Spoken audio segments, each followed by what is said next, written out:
Welcome back. Today we are going to take a look at how a series of conflicts helped to shape the emergence of European countries. Okay, so we are going to start out by taking a look at England.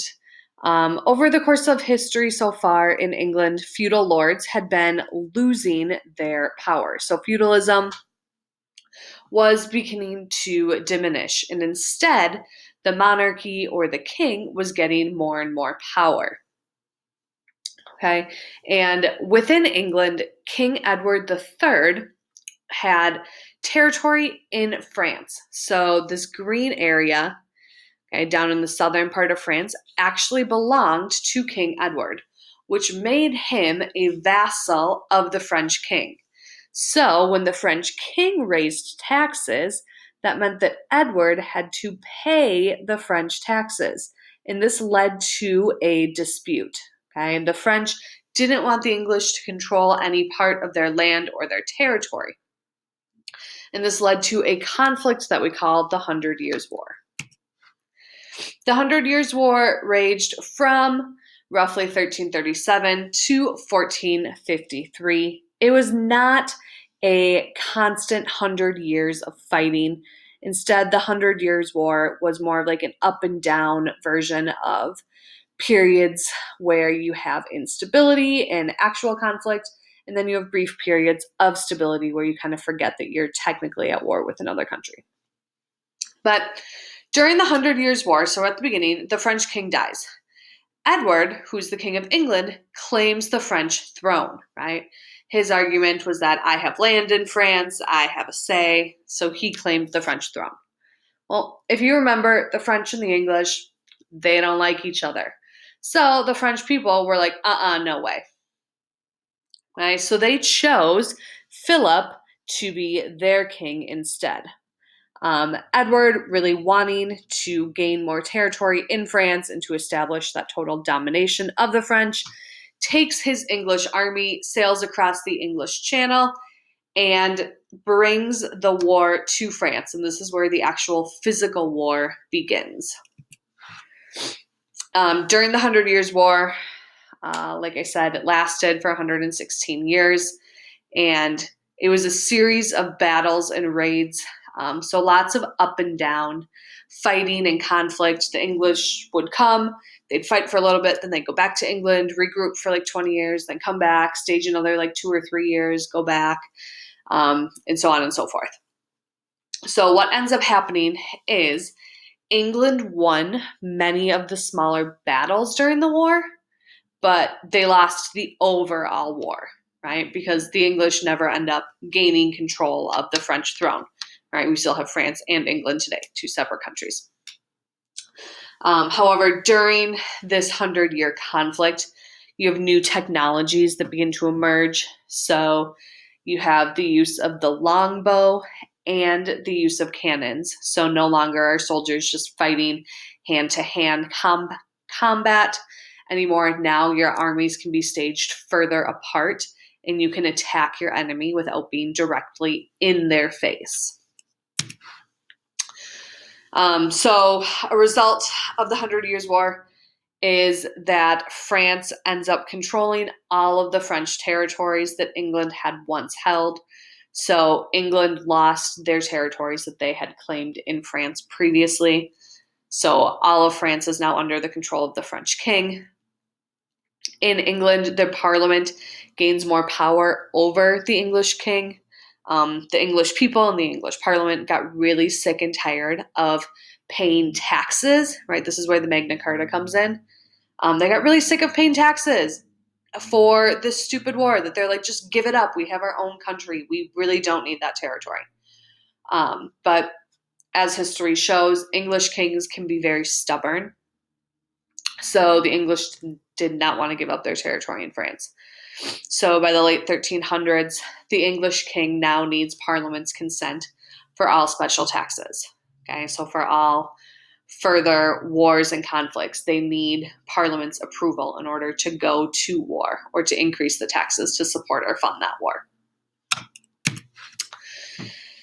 Okay, so like I said, the Hundred Years' War was fought entirely on French soil. So for 100 years, the French people really suffered and kind of wreaked the havoc of war. You have a lot of suffering and starvation and just overall conflict and destruction throughout a large portion of France. And because of this constant turmoil and instability and starvation, you have people that begin to choose sides. So you have this disunity over the throne. People weren't all super gung ho about this 100 Years' War in France, right? They wanted it to be done and over with. They wanted to go back to their normal life. So for a while, for the French, it was really hard to gather a strong army if they weren't all unified. Okay, people didn't see eye to eye. They didn't have the same goals or aspirations. So it was really hard to unite the French people to defeat the English, which is part of the reason why it took 100 years for this stupid war to be over.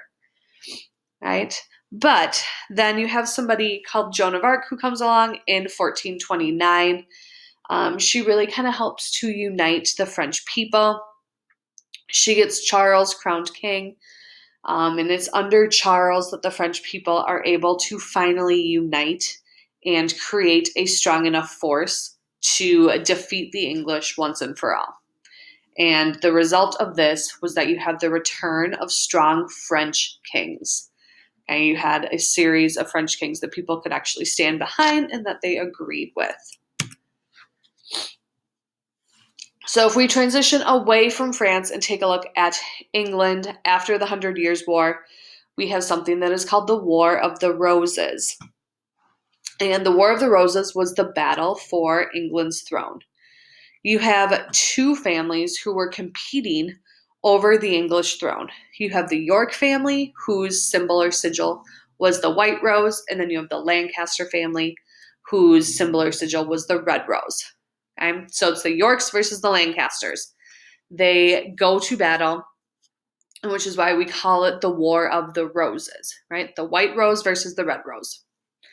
What ends up happening is the Lancaster family ends up winning the war. So Henry Tudor, okay, ends up winning and becoming the King of England. And Henry Tudor was smart enough to realize that even though his family won the war, there was still this conflict between the Lancasters and the Yorks. So what Henry Tudor decided to do is he decided to marry one of the daughters in the York family to set up an entire new family, the Tudor dynasty, that would create a strong basis for the monarchy. So when the Lancasters won, Henry Tudor ended up marrying his enemy's daughter, basically, to unite the two families and prevent any further conflict. He was really solidifying his place in the Tudor family's line in English history. Then in Spain, Spain was united in 1479 when Isabella and Ferdinand got married. So Isabella and Ferdinand were two prominent people from different families. Instead of fighting against each other, so kind of like what was happening in England, they saw it as an opportunity to get married, to unite their families, to create a strong monarchy in Spain. When that happened, they were able to take power away from the nobles. And then in 1492, they ordered that Spain was going to be a Christian country, right, or a Christian empire. So they gave an edict that said either you convert to Christianity, so talking with the Jews and the Moors who were Muslim in Spain, they said you either have an opportunity to convert to Christianity and become a Spanish Christian, or we're going to give you X amount of time to leave the country. So they didn't just go on a killing rampage. Instead, they gave anybody the opportunity to convert or leave. So the majority of the Jews and Moors in Spain chose to leave. They chose their religious freedom and to escape. And then Spain becomes a very dominant Christian country that we will learn more about in coming units and how their dominance in Christianity affects the rest of the world. Taking a look at the Holy Roman Empire, the Holy Roman Empire was kind of a mismatch of a whole bunch of tiny provinces or territories that were controlled by princes and knights. So it was a huge area of disunity. All of these different colors on the map represent a different prince or a knight who controlled a territory or an area. So people were under the control of whoever was their local leader. Okay. And the Habsburgs, who are going to be one of the most influential families in the Holy Roman Empire, begin to develop this empire. Okay, they begin to marry into royal families in France and England and Spain, and they really start to align with a lot of powerful people. Okay, because of their connections with all of these different royal families, they become one of the most powerful families in Europe. And their goal is to try to unite the entire Holy Roman Empire and create a Habsburg Empire. But that doesn't end up happening. Okay? They're not able to completely unite all of the Roman Empire under one. However, they are able to create some unity and some stability in portions of the Holy Roman Empire. Okay, so here is the assignment. In one paragraph, so 3 to 5 sentences, answer the following question.